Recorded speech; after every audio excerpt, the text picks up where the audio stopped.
খুবই সুন্দর, খুবই মজা হোমমেড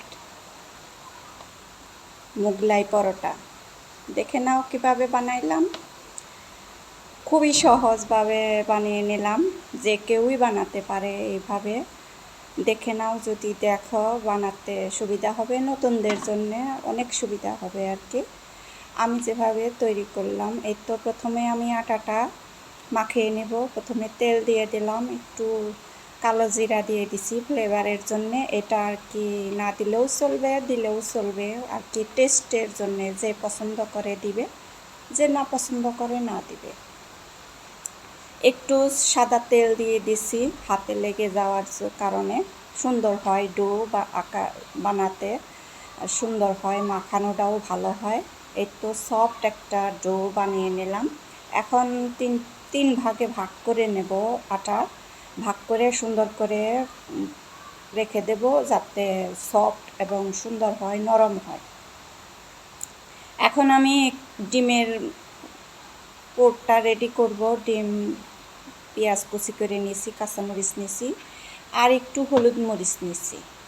এই তো উপকরণ, বেশি কিছু উপকরণ লাগে না। সুন্দর একটা বিকালকার নাস্তা, বাইরে থেকে না খাওয়াই ভালো।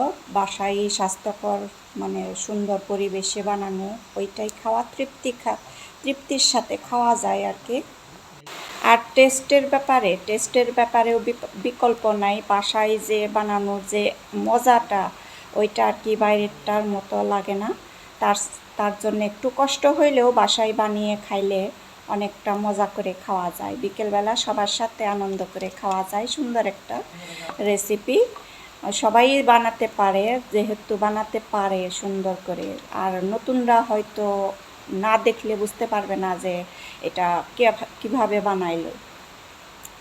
এজন্য যারা না বুঝো, না জানো যে এটা কিভাবে বানাইলো, তারা দেখে নিতে পারো। তাদের জন্য ভিডিওটা, নতুনদের জন্যে। আমিও এর আগে আমি বানাইছি, কিন্তু এইভাবে এত পারফেক্ট হয় নাই।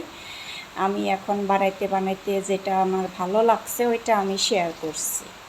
এই তো এখন আমার বানানো হয়ে গেছে। একটা একটা করে বানিয়েই রাখা, ভাজতে হয়। একটা ভাজবো আর একটা বানাবো, এইভাবে আমি বানাইছি।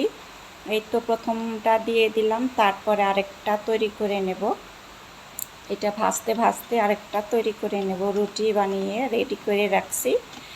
এখন এই যে তেলটা উপরে ছিটিয়ে দিতেছি, যাতে উপরেরটুকু একটু হয়ে ওঠে। আস্তে আস্তে ভাজতে হবে, ভিতরটাও ভালো করে ভাজা হইলে অনেকটা মজা লাগবে। মোগলাই যেরকম ভাজা থাকে আর কি, একটু বেশি তেল দিয়েই ভাজতে হয়।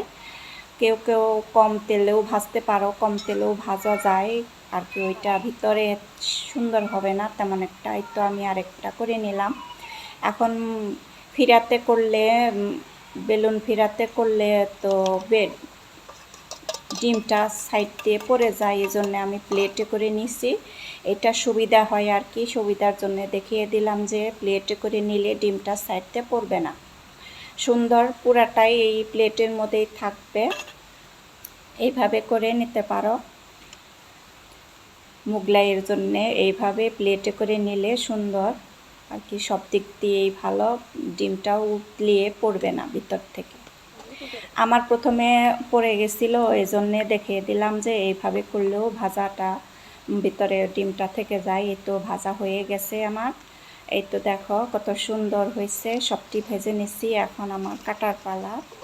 আজকের ভিডিওটা কেমন লাগলো জানিয়ে কমেন্টের মাধ্যমে জানিয়ে দিতে পারো। নতুন কেউ হইলে সাথে থেকে যেও, একটা লাইক দিও যদি ভালো লাগে, আর সাথে থেকে যেও। আজকে এই